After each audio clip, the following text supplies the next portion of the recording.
Welcome to selfdiscoverymedia.com, where we discover the communities that are making a difference in the lives of others. Our self-discovery is something we are all making on our life's journey. Here you will find the people that will be your guidance, that will be your inspiration, that will be there for you in support on your journey of life. Do enjoy. Our next show is... Good morning, good afternoon, and good evening, everybody. Welcome back to another edition of Sarah's View of Life right here on selfdiscoverymedia.com. I am your host, Sarah Troy. Ruth Bader Ginsburg. What an exceptional woman. And the things that she did for us. She stood up for us. When we look back in history, there's always somebody that's willing to come from the back of the bus.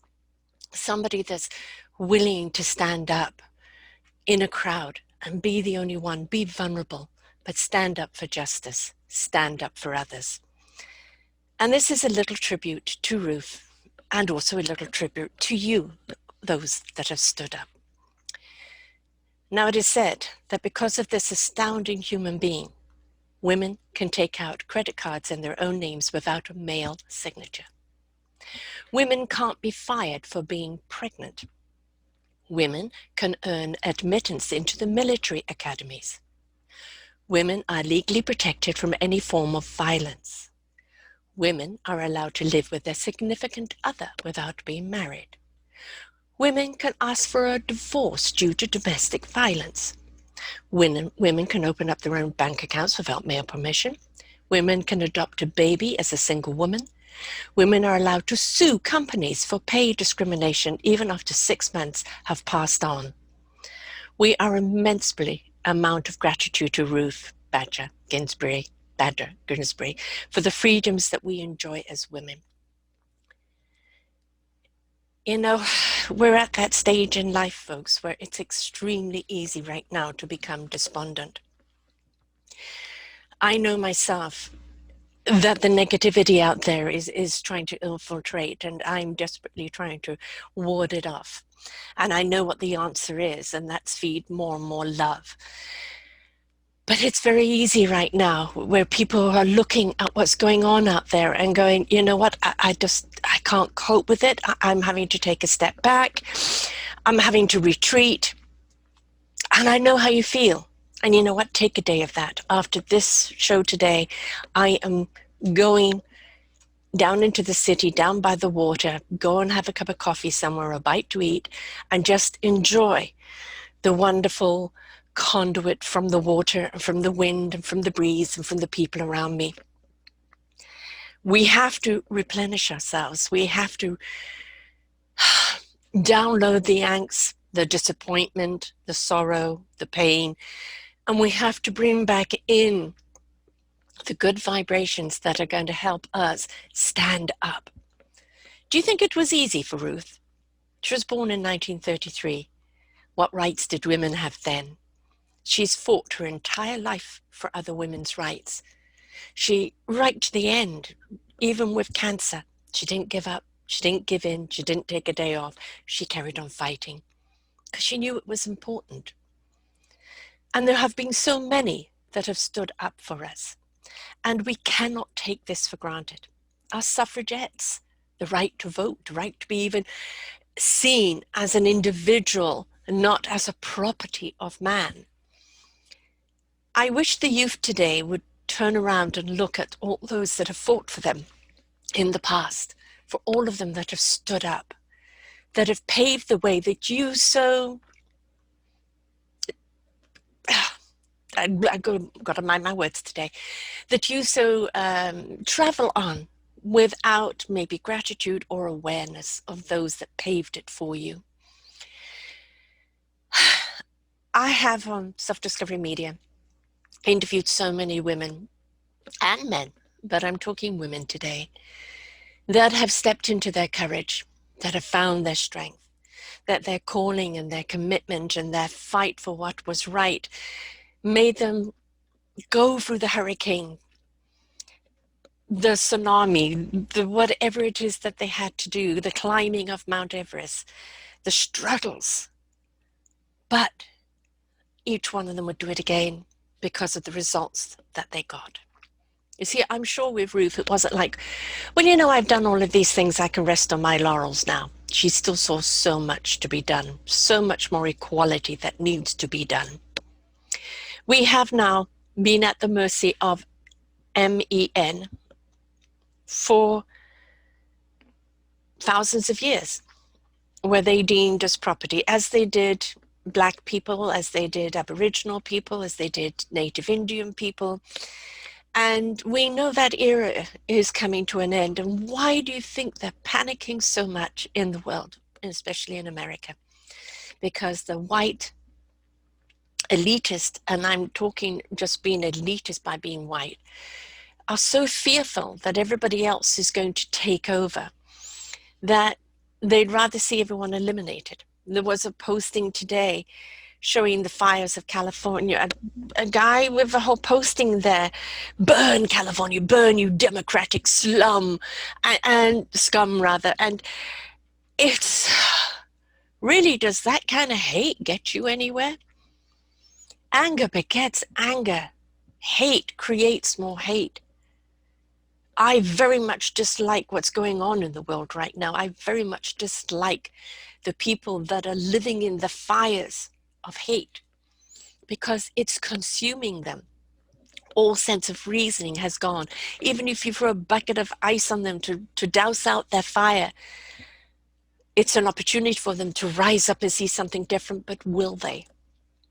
And it doesn't help when there's a shit stirrer out there pushing those buttons of fear and letting them feel that all is lost to them if dear old Trump doesn't get in. Since the beginning of time, women have fought against adversity for the rights of other women. And it's been an uphill battle since the beginning of time. And we admire people like Ruth and so many others that have stood up for us. But it's not sit back and watch somebody else do it. It's about, well, what are we doing? What can we do to make a difference? What can we do to stand up? Are you at a cul-de-sac in your life where you feel there's nowhere else to go? That the only way out of this is to face what's on that road in order to get to another road of freedom. And that's where your strength and your courage comes in. You know that being stuck at this cul-de-sac, being trapped there, is eating you alive. And the only way out is to go back down that road and face whatever adversity you have to face in order to find your freedom. That's the tenacity and the courage and the commitment that we need to see in people's lives, because then they become the advocates. They become the heroes, the heroines. They become the door openers and the inspirers for other people that are trapped down their own cul-de-sac. The stories that I've learned here on Self-Discovery Media of people where they were, child abuse, sexual abuse, violence, domestic violence, suppression, you know, one thing after the other, but the common denominator is that they were not deemed to be a person in themselves, that they had to live up to an expectation of somebody else's ideals. So having to face that and fight your way through it, you know, at first it's a fight. You know, you've got to puff up the chest and you've got to face it, but not with the anger and not with the hate, not with the blame or the shame, because people do things based on what they've been told or taught or programmed to do. But for you to stand up and rise up and say, I will not accept this anymore. I am not your property. I am a woman in my own right, my own thoughts, my own decisions, my own path to take. And either the man will take it or they won't. And that's okay, because you've got to be free to be able to say, okay, that's your choice. I can't do anything about that choice. I can't persuade you. But this is my choice, and choose to walk away. It's extremely hard to do those type of things when you feel that you're at the cul-de-sac and you can't breathe and you can't move forward. It's extremely hard. But that courage and that strength to know that if you don't, you will die is very, very important. We need people of courage. We need people of strength. We need people of love. People who, despite what they've gone through, are stepping up to ignite that heart and soul in others, rights for others, equality for others. And you may say, well, I'm not a Ruth. I don't want to enter politics. We have to understand that life is politics. There's always something political going on, even if it's in the workforce or in the home force, the outside stereo that's blasting out. Everything is politics in some form or other. And you've got to decide, it's not which side you're on, but who you are in the mix of this. And I think right now, when we look at Republican and we look at Democrat, it's not red and blue state. The red state is trying to paint the blue state as the devils and the evil and out to erase white mankind. And the blue state is trying to educate the red state on the immorality and the demolishing of the Constitution and the downright taking away of rights to anybody that isn't white. So it's not a fight of the blue and the red. It's a fight for the equality. I mean, what are we always fighting for but equal rights? That whether you are poor or whether you're rich, you have the equal rights. Everybody needs to show their tax form and be accountable for it. It doesn't matter how high your position in life, is that if you do something wrong against another human being, that you should be criminally prosecuted for it, held accountable for it. It doesn't matter what sex you are, what power you are, how rich you are, how white you are. It's about that justice, that equality. The equality isn't just the rights to be able to vote or to be able to write that check to make decisions for yourself, but it's also the accountability of our actions and being held accountable for them, which is very, very important. Now, I know right now, as I said, it's a saturation. You cannot go to social media, you can't watch the news, you can't do anything right now with hearing some other ridiculous story, some other hysteria, some other Twilight Zone thing going on. And it just gets to a point of saturation and of like, how can people buy this? How can people believe it?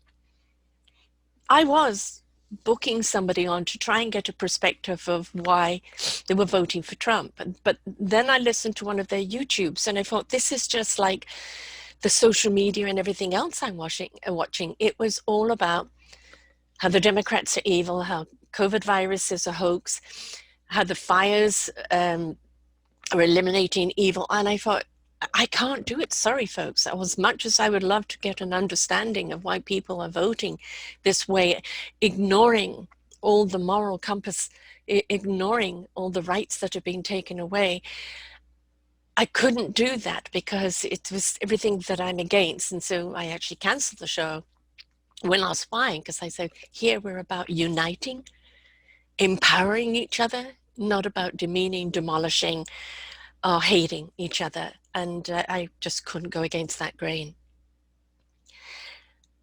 Sometimes we do have to step away, go and do something fun. Yesterday, my friend and my landlady, we went off to see IMAX and see the otters, the world of the otters. And it was so cute and beautifully filmed and really a lovely journey. And then we went out for dinner and it was just a nice kind of break from something.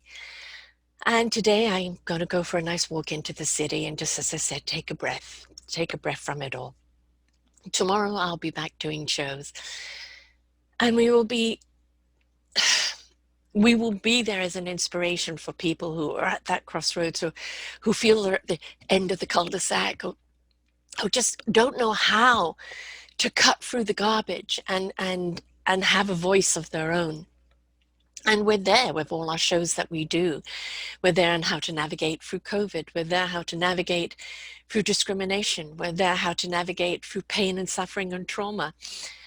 We're there about how to embrace love, how to be the love you seek, how to be the peace that you seek, how to understand the gift of the now, the knowingness, and stepping into that higher elevation of frequency and of love, and to understand this is the balance that we seek. This will topple the scales.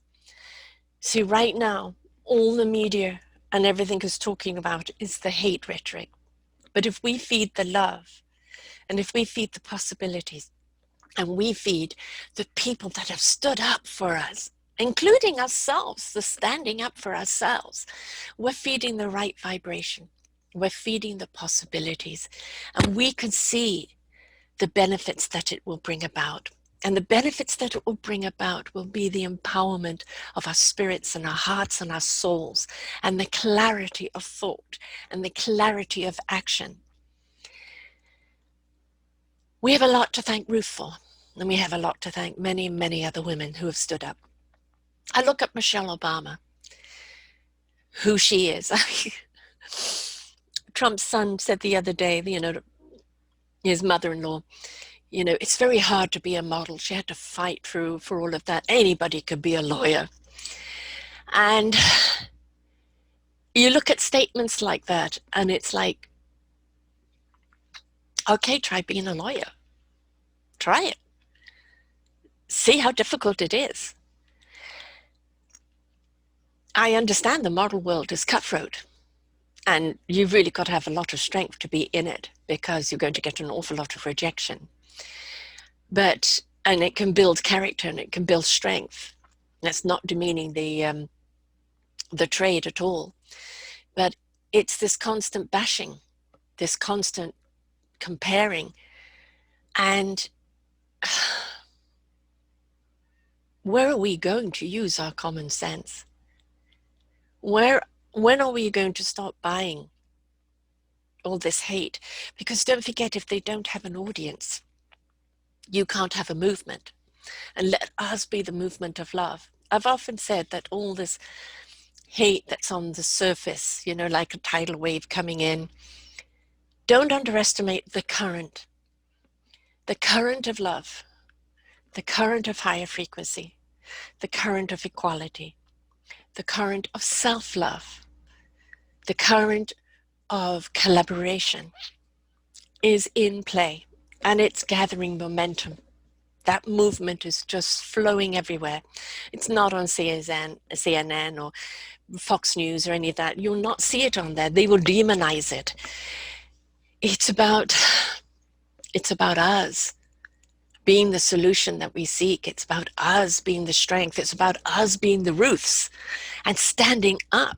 We know what's wrong. How are we going to put it right? We're not going to put it right by pitchforks and put it right by swords. We're going to put it right through love, through understanding, but also understand when you face somebody who's so utterly immersed in that hate, in that ignorance, do not try and change their minds. You can't. All you can do is to send them some love, some loving vibration, and pray that it can find its way through all of that hate rhetoric. We need to understand these people are scared. They have been told that if Biden gets in, he's going to give all the jobs to all the other ethnic groups and the whites are going to be out. And that QAnon are going to eat their babies, and oh my God, every week it's something else that's going to come up. And the trouble is they don't think for themselves. They don't look to the facts. They're being brainwashed, which they are, and they're not looking with the right eyes at what really is happening. Because it's too fearful to admit that what really is happening, you are fueling, you're allowing to happen. So let us all step up and be the Ruths. Let us step up and be our own courage, our own strength, our own tenacity, our own heart. Let us live from that. I do not like what's going on in America and around the world, but I understand what's happening. All that has been wrong with the world, the dictatorship, the entitlement, the control, the powers that have had the reins for so long are losing those reins. They're losing their power. The more and more we step into our freedom that Ruth fought for, the more and more we step into the empowerment of our choices, the more and more we step into that higher elevation, the more and more they lose the power. And what do people do when they're losing power? They're going to fight tooth and nail to get it back. Don't take up the sword with them. Just walk away. Keep feeding the solution. Keep feeding the good vibrations. Keep feeding the love. Keep growing within yourself. Keep being the awesome, flawsome person that you are. Because we are the answer. The only way we're going to shift this equilibrium, this balance, is by feeding the love, not buying the hate. I feel sorry for those that are so fearful that they feel that they have to attack everyone to justify their fear because they cannot find any other solution out of it. I feel sorry for them. But at the same time, I will not tolerate the hurting of others because of their fear. The powers that be right now, the Republican Party, they're scared right now. They're running scared. And so what are they going to do? They're going to push those buttons even more on the hate scale and build up that hysteria. And people will go out and vote. And they'll vote for the fear because they don't realize what they're buying. So this isn't a time to step back and say, it's all too much. I just can't take anymore. This is a time for us to stand up. She stood up to her dying breath. We can stand up. We can be that movement. The equality, the love, the good vibrations, the feeding, the solutions, the possibilities, the opportunities, the equalities, the community, the collaborations, the cohesiveness. We can do all of that because we, each and every one of us, is the answer we seek. So kudos to you, Ruth, and to all women who have stood up. And the men. There are plenty of men that are backing women out there. Kudos to you too. Thank you. Thank you for putting your lives on the line and fighting for us. Thank you. Now it's our turn. And whether we're just fighting for ourselves to come out of that cul-de-sac and to get onto a path that is more true to us, or whether we're fighting for our community, fighting for our race, fighting for our rights, understand the fight is in turning up the volume of love. It is not about taking up the arms. Get into the flow. And as that volume turns up louder and louder, all those that are stepping into love will hear it and come towards it and become it. Love has always been the answer. Love will always be the answer. But if we want to make changes in the world, then we have to be the change we seek. Ruth was. She dedicated her life to it. Look at the things that she has given you, the liberties. You didn't have all of that before. And for all the other people that have fought for us, men and women, black and white, Asian, brown, whatever your skin color is, it's not about the color, it's about the rights, it's about the equality. All human beings should have an equal choice, should have equal rights, and nobody should be persecuted by the color of their skin or their faith. And here's a note I'm going to say on Christianity. If Christianity pushes the buttons that God will not look at you unless you've come to Jesus, God will not bless you unless you're white. God will not support you unless you're Republican. Then that's not a God I know. That is not a faith or religion I want to know. Because if you truly understood God, we are all his children. Every single beautiful, colorful of us. And it's about us rising up to meet his energy, his love, and be the love he wants us to be towards each other. So do not come at me that God says you're going to hell, because the hate is the hell. To live in such fear and such hate, you are in hell. To live in love, that is heaven. And it's your choice. So thank you, Ruth. Thank you to everyone else out there. Thank you to all the women that I've interviewed here on Self-Discovery Media for their strength, their courage, their tenacity into embracing who they are, and now today helping others do the same. I celebrate your courage and your strength and your gift and the fact that you've stepped into service to help others. I celebrate that and I'm grateful for it. So thank you so very much. So this week, don't go, oh, I just can't take any more, switch it all off. Go, okay, I'm going to take some time to regroup, renew, review, re-energize. And then I'm going to come back out with all my loving energy and embrace all those that need it in any way that I can. Because that's the answer. All right? All right, folks. Have a wonderful week ahead of you. May it be more peaceful. May the fires go down. May the floods subside. May the political arena calm down. And may we rise up. Because if we don't, hate is what you will live in. And I prefer love. Until next time, folks. Bye for now. We hope you enjoyed the show. We look forward to bringing you more shows. Please go to selfdiscoverymedia.com/shows and you will see the incredible lineup of genres and shows that we have for you. We are here to make a difference in your life. Thank you for listening.